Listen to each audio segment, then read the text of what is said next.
আল্লাহ রাব্বুল আলামিন পবিত্র কালামুল্লাহ শরীফের মধ্যে যে সূরা নাযিল করেছেন সূরা কাহাফ। আল্লাহ রাব্বুল আলামিন অনেক সূরা নাযিল করেছেন পবিত্র কালামুল্লাহ শরীফের মধ্যে।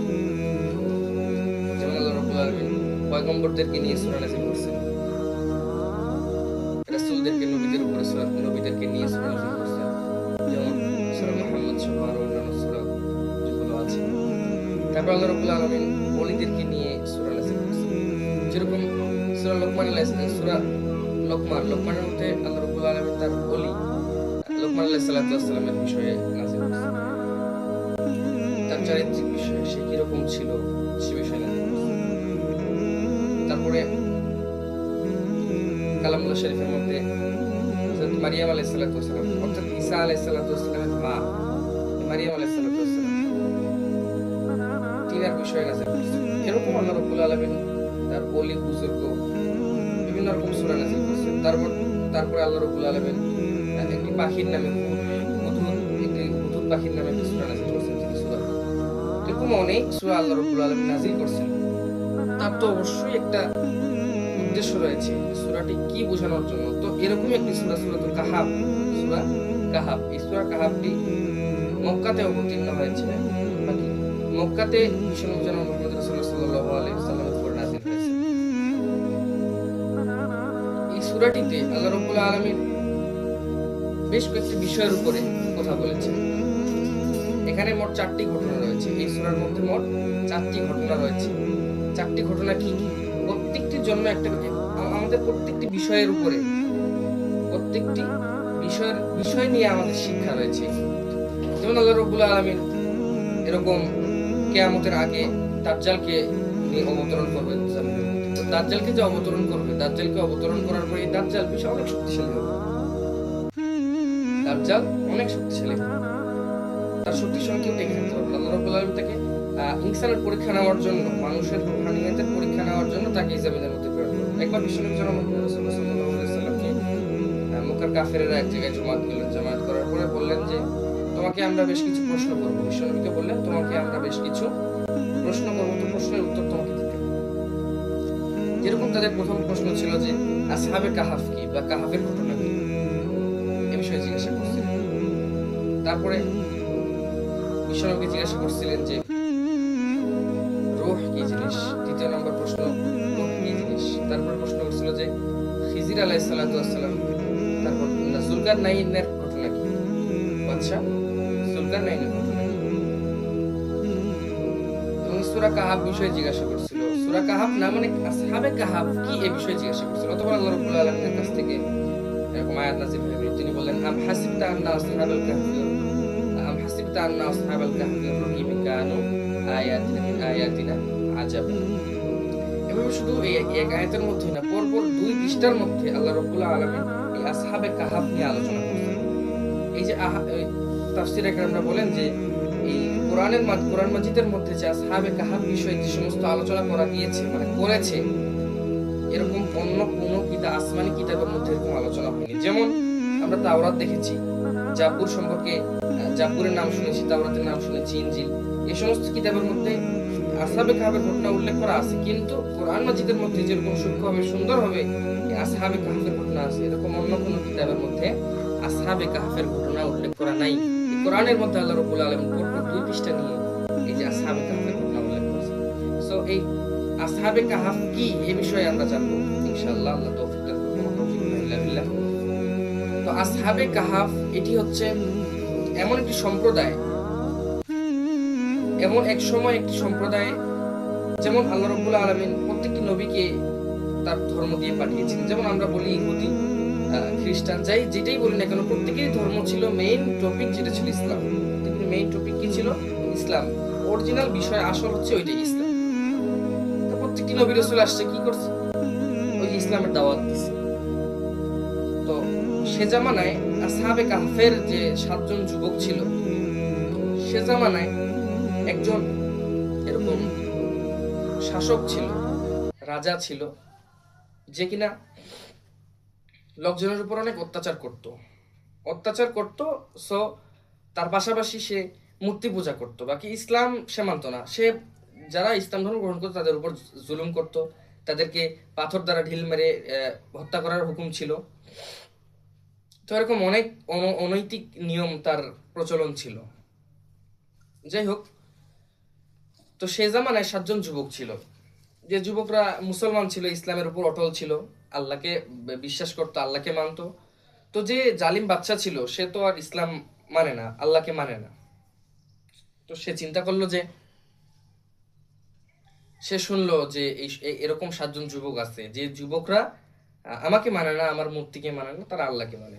তো সে রাজা হুকুম করলো যে তোমরা, তার সৈন্যকে হুকুম করলো যে তোমরা যাও, গিয়ে সে 7 জন যুবককে ধরে নিয়ে এসো। তার সৈন্যরা গেল, যাওয়ার পরে 7 জন যুবককে ধরে নিয়ে আসা হলো। ধরে নিয়ে এসে তাদেরকে বললো, তোমরা তোমরা কি বলতেছো, তোমরা কি আমাকে মানো না? তাদেরকে বলা হলো, তোমরা নাকি আমাকে মানো না, কি জন্য আমাকে মানো না? যে আপনাকে মানবো কি জন্য, আপনার মূর্তিকে মানবো কি জন্য? সহি হচ্ছে, আসল তো ইসলাম, ইসলাম ধর্ম ব্যতীত অন্য কোনো ধর্ম নাই। ইসলাম ধর্মের উপর আমরা অটল আছি, আমরা আল্লাহকে বিশ্বাস করি। এখন সে সময়ের নিয়ম ছিল, যারা আল্লাহকে মানে, ইসলামের মধ্যে আসে, মূর্তি পূজা করে না, তাদেরকে হত্যা করা হয়, পাথর নিক্ষেপ করে হত্যা করা হয়। সে জালেম রাজার, সে জালেম শাসকের এটাই নিয়ম ছিল। তারপরে যেহেতু তারা যুবক ছিল, তাদেরকে না মেরে তাদেরকে রাজা কি বললো, তোমাদেরকে একটা আমি সুযোগ দিলাম। রাজা বলল, সে 7 জন যুবককে, আসহাবে কাহফের যে যুবক ছিল তাদেরকে বললো, তোমাদেরকে আমি সুযোগ দিলাম একটা, যে তোমরা ভেবে দেখো, তোমাদেরকে আমি 7 দিন সময় দিলাম, অথবা 3 দিন, অনেক জায়গায় 7 দিন, অনেক জায়গায় 3 দিনের কথাও বলছে, যে তোমরা গিয়ে 7 দিন অথবা 3 দিন তোমাদেরকে সময় দেওয়া হলো, তোমরা গিয়ে ভাবো, চিন্তা ভাবনা করো যে তোমরা আল্লাহকে মানো নাকি আমার মূর্তিকে মানো, তারপরে তোমাদেরকে তোমাদের ব্যবস্থা নেওয়া হবে। অতঃপর এই যে সে 7 জন যুবক ছিল, সে 7 জন যুবক চিন্তা করলো, যেহেতু জালেম সরকার, জালেম বাদশাহ, এই বাদশার সান্নিধ্যে থাকলে তো আমাদেরকে হত্যা করে ফেলবে, আমাদেরকে দিন চ্যুত, ইসলাম চ্যুত করে ফেলবে, ইসলাম থেকে আমাদেরকে বের করে দিবে। তো তারা এটা চিন্তা করে তারা পালায়ন করলো। তারা চিন্তা করলো যে আমরা থাকবো না এখানে, এটা চিন্তা করে তারা চলে যাওয়ার চিন্তা ভাবনা করলো। তারা ভাবলো যে আমরা এই দেশ ছেড়ে, এই কওম ছেড়ে চলে যাব, অন্য কোনো জায়গায় যাব। তো এটার মধ্যে একটা শিক্ষা আছে, সেই শিক্ষাটা হচ্ছে কি, যে দাজ্জাল যে আসবে, দাজ্জাল এসে আমাদের উপরে যে রাজত্ব করবে, আমাদেরকে যে খারাপি, তার খারাপির মধ্যে আমাদেরকে যে লিপ্ত করবে, যে ফিতনা, বলা হয়েছে যে দাজ্জাল যে আসবে, দাজ্জাল সবচেয়ে বড় ফিতনা, দাজ্জাল সবচেয়ে বড় ফিতনা, দাজ্জাল এর মতো ফিতনা আগে কখনো আসেনি, এখনো নেই, সামনেও আসবে না। এই দাজ্জাল সবচেয়ে বড় ফিতনা, এ ব্যতীত অন্য কোনো বড় ফিতনা আসবে না, আসেনি। আল্লাহ চাইলে আসতে পারে। তো দাজ্জালের কথা উল্লেখ করা আছে, তো দাজ্জাল আসবে, সে খারাপি করবে, সে মানুষের খারাপি চাইবে, খারাপি করবে। তারপরে তো এটার মধ্যে একটি শিক্ষা আছে, যে আসহাবে কাহাফের, কাহাববাসীরা এরকম লোকজনকে, আসহাবে কাহাফবাসী, তাদেরকে যখন বলা হলো যে তোমরা তোমাদের দিন ইসলামকে, ইসলাম থেকে চ্যুত হয়ে আসো, ইসলাম বিচ্যুত করো, ইসলাম ধর্ম থেকে ত্যাগ করে, ইসলাম ত্যাগ করে ইসলাম থেকে ফিরে আসো, তাদেরকে যখন বলা হলো, তারা দেশ ছেড়ে চলে গেল। তো এটার মধ্যে একটা শিক্ষা আছে, যখন দাজ্জালের যখন আবির্ভাব আসবে, দাজ্জালের যখন আবির্ভাব আসবে, যে দাজ্জাল জন্ম নিয়েছে, দাজ্জাল আসছে, তখন আমাদেরকে তার থেকে দূরে দূরে থাকতে হবে। এরকম অনেক বর্ণনা আসছে যে দাজ্জাল যখন আসবে, তখন দাজ্জাল থেকে মোকাবেলা করার জন্য, দাজ্জালের মোকাবেলা না, দাজ্জাল থেকে মাহরুম, কারণ আমাদের তো এত ইমান নাই, আমাদের এত আকীদা নাই যে আমাদের ইমানের বলে দাজ্জালের সঙ্গে আমরা মোকাবেলা করব। হ্যাঁ, যারা ইমানদার, প্রকৃত ইমানদার, তারা পারবে, বাকি ইমানদার ব্যতীত অন্য কেউ দাজ্জালের সামনে টিকে থাকতে পারবে না। তার জন্য বিষ্ণু বলেন যে তোমরা দাজ্জালের মোকাবেলা করার জন্য তোমরা দরকার পড়লে তোমরা তোমাদের আশ্রয়স্থলের মধ্যে অবস্থান করো, তার আশেপাশে যাওয়ার দরকার নেই। এর মানে হচ্ছে যে তোমরা নিজের ঘরে থাকো, অথবা নিজেরাই আত্মগোপন করে থাকো, অথবা দেশ ছেড়ে চলে যাও, যেখানে দাজ্জাল আছে সেখান থেকে তোমরা অন্য জায়গায় সরে যাও, দূরে চলে যাও, এরকম। তো এটার মধ্যে একটা শিক্ষা আছে, যে আসহাবে কাহাববাসীরা যখন দেখছে যে তাদের যে সরকার আছে, তাদের যে মন্ত্রী আছে, তাদের যে শাসক, এই শাসক হচ্ছে কি জালেম অথবা বিধর্মী, এখন তার থেকে দূরে, সে বলছে ইসলাম ধর্ম, তোমরা ইসলাম থেকে ফিরে আসো, তার থেকে বাঁচার জন্য তারা কি করছে, তারা এরকম অন্য জায়গায় চলে যাচ্ছে। এটার মধ্যে একটা শিক্ষা আছে, দাজ্জালের আবির্ভাব আসার সময় আমাদেরকে দাজ্জাল থেকে বিচ্যুত হয়ে চলে আসতে হবে, অন্য জায়গায় যেতে হবে, যেখানে দাজ্জাল থাকবে সেখান থেকে আমরা আলাদা হয়ে চলে আসবো। তো এই কথা। তো আসহাবে কাহাফের সে 7 জন যুবক যেতে যেতে একটি গুহার সামনে আসে। তার আগে তারা যখন যাচ্ছিল, তারা চিন্তা করলো আমরা দেশ ছেড়ে চলে যাব। যাওয়ার সময় দেখতে পায় যে তাদের সঙ্গে একটা কুকুর যাচ্ছিল। তাদের সঙ্গে একটি কুকুর যাচ্ছিল। এই কুকুরের কোথাও আল্লাহ রাব্বুল আলামিন কালামুল্লাহ শরীফের মধ্যে উল্লেখ করেছেন। কুকুরের কোথাও কালামুল্লাহ শরীফের মধ্যে উল্লেখ করা রয়েছে।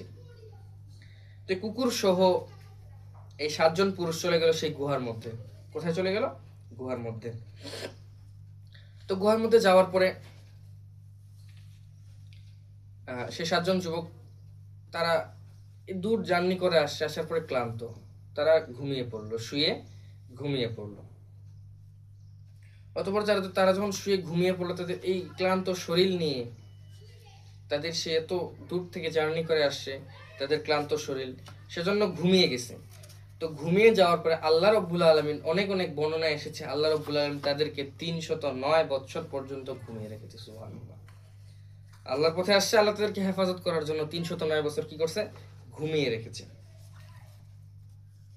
এখন এই 309 বছরের মধ্যে এরকম অনেক বাদশা, যে বাদশা এরকম জুলুম করত, সে বাদশার অনেক এরকম সম্প্রদায় বা তার নাতিপুতিরা এভাবে সবাই শেষ হয়ে গেছে। 309 বছর তো অনেক দীর্ঘ সময়। তো একের পর এক শাসক আসছে। তারপরে যে তার ছেলেপেলেরা ছিল, তার নাতিপুতিরা ছিল, সবার যখন জামানা শেষ, পরে একজন যে বাচ্চা আসছে, সে হচ্ছে মুসলিম বাচ্চা ছিল। পরবর্তীতে 309 বছর ঘুমিয়ে থাকার পরে যখন তারা টের পেল যে আমরা ঘুম থেকে উঠছি, তখন তারা চিন্তা করলো, তারা একে অপরে বলা বলি করতেছে। একজন বলতেছে যে আমরা এত দীর্ঘ সময় আমরা ঘুমিয়েছিলাম। একজন বললো, কই দীর্ঘ সময়, আমরা তো একদিন ঘুমিয়েছি শুধুমাত্র। একজন বলতেছে একদিন এক রাত। একজন বলতেছে আমরা দিনের কিছু অংশ ঘুমিয়েছি। যাই হোক, কি বলছে যে আমরা দিনের কিছু অংশ ঘুমিয়েছি। পরে একজন বলল যে ঠিক আছে, তোমরা যাও, তোমাদের মধ্যে আমাদের মধ্যে একজন যায়, গিয়ে বাজার থেকে কিছু রুটি ক্রয় করে নিয়ে এসে, কারণ ক্ষুধা লাগছে, আমরা খাবো, নাস্তা করব। তো তার জন্য কি করছে, একজনকে বাজারে দিয়েছে কিভাবে, তাকে বললো যে তুমি সুন্দর একটা চাদর মুড়ি দিয়ে বাজারে যাও। যার কারণ হচ্ছে তোমাকে যেন কেউ চিনতে না পারে, যে জালিম বাদশা ছিল, সেই জালিম বাদশার কোনো সৈন্য যেন তোমাকে চিনতে না পারে। যার কারণে কি করতে হবে, তোমাকে চাদর মুড়ি দিয়ে যেতে বললো। কি বললো? চাদর মুড়ি দিয়ে তাকে যেতে বললো। তারপর সে চাদর মুড়ি দিয়ে টাকা পয়সা কিছু নিয়ে সে রুটি ক্রয় করতে গেল। তো রুটির দোকানে রুটি ক্রয় করার পরে যখন রুটিওয়ালাকে টাকা দিতে যাচ্ছে, রুটিওয়ালাকে যখন টাকা দিবে, তখন সে বলে যে এই টাকা তুমি কোথায় পেলা, এটা তো অনেক আগের টাকা। আসহাবে কাহাফের 7 জন যুবকের মধ্যে একজন বলে যে অনেক আগের টাকা মানে, এটা তো আমি গতকালকে খরচ করে আমার কাছে রাখছি, আজকে আমি আপনাকে দিচ্ছি, এটা আগের কিভাবে হয়? তখন বলে নিশ্চয়ই তোমার কাছে গুপ্তধন আছে। তো এভাবে কথা বলা বলি করতে করতে এক পর্যায়ে দেখা যাচ্ছে যে এই কথাটি রাজার বাদশার কাছে চলে গিয়েছে। তো তৎকালীন যে বাচ্চা ছিল, সে বাচ্চা ছিল মুসলমান। বাকি শুধু বাচ্চা না, আশেপাশে সকলেই মুসলমান ছিল। তো সে বাচ্চা তাদেরকে আসহাবে কাহাফের যে যুবকরা আছে তাদেরকে ডেকে নিয়ে আসলো। ডেকে নিয়ে এসে বলল যে তোমাদের ব্যাপার কি, তোমরা এরকম নাকি ইয়ে করতেছো? হ্যাঁ। আমরা তো, আমাদের সময় তো এই টাকাই চলছিল, আর আপনি আবার কোন বাচ্চা? আমাদের সময় তো অন্য বাচ্চা ছিল। অন্য বাচ্চা মানে কোন বাচ্চা? তো ওই সেই জালেম বাচ্চার নাম বললো। নাম বলার পরে তখন বললো যে তিনি তো অনেক আগের এরকম বাচ্চা ছিল। তখন পুরনো এরকম খাতা ছিঁড়া ফাটা কাগজ বের করে দেখতেছে যে ঠিকই যে এই 7 জন যুবকের নামে এরকম কয়েদি হওয়ার জন্য, 7 জন যুবকের কয়েদি হওয়ার এরকম লিস্ট সে খাতার মধ্যে আছে, যে তারা যদি ইসলাম ধর্ম গ্রহণ না করে তাহলে তাদেরকে মেরে ফেলা হবে বা এরকম কয়েদি বানিয়ে রেখে দেওয়া হবে। সো আমরা এটার দ্বারা, আমার মূল উদ্দেশ্য হচ্ছে এটাই যে আল্লাহ রাব্বুল আলামিন কখন কি করবেন তা তো বলা যায় না। দাজ্জালের আবির্ভাব আসার আগে আমাদেরকে তার থেকে মোকাবেলা করার জন্য, দাজ্জালের থেকে আমরা বেঁচে থাকার জন্য, দাজ্জালের সাথে কিভাবে মোকাবেলা করব এবং তার থেকে ফিরে আসার জন্য, বেঁচে থাকার জন্য আমাদের কি কি কাজ করা জরুরি। সর্বপ্রথম আমাদের যে কাজটা জরুরি সেটা হচ্ছে যে আমাদেরকে সে যেখানে থাকবে তার থেকে দূরে থাকা বা তার সামনে না যাওয়া। কারণ আমাদের তো অত ইমান নাই যে এত ইমান দিয়ে, আমাদের অনেক অগাধ ইমান আছে, এই ইমানের কারণে আমরা গিয়ে দাজ্জালের সঙ্গে মোকাবেলা করতে পারবো, এরকম তো আমাদের ইমান নেই। সো খায়ের, আমরা কি বুঝলাম? সর্বপ্রথম হচ্ছে আমাদেরকে দাজ্জাল থেকে হেফাজত হওয়ার জন্য, দাজ্জাল থেকে ত্যাগ হয়ে আসার জন্য, ফিরে আসার জন্য আমাদের কি করতে হবে? মেইন টপিক হচ্ছে এটা। তা আল্লাহ রাব্বুল আলামিন চাহে তো আমি আপনাদের সামনে আরো এরকম প্রত্যেকটা টপিক নিয়ে আলোচনা করবো ইনশাআল্লাহ। তা আল্লাহ রাব্বুল আলামিন আমাদের সকলকে কথাগুলো মানার তৌফিক দান করুক। সকলে বলে আমিন। ওমা তাওফিকুনা ইল্লা বিল্লাহ। আসসালামু আলাইকুম ওয়া রাহমাতুল্লাহি ওয়া বারাকাতুহু।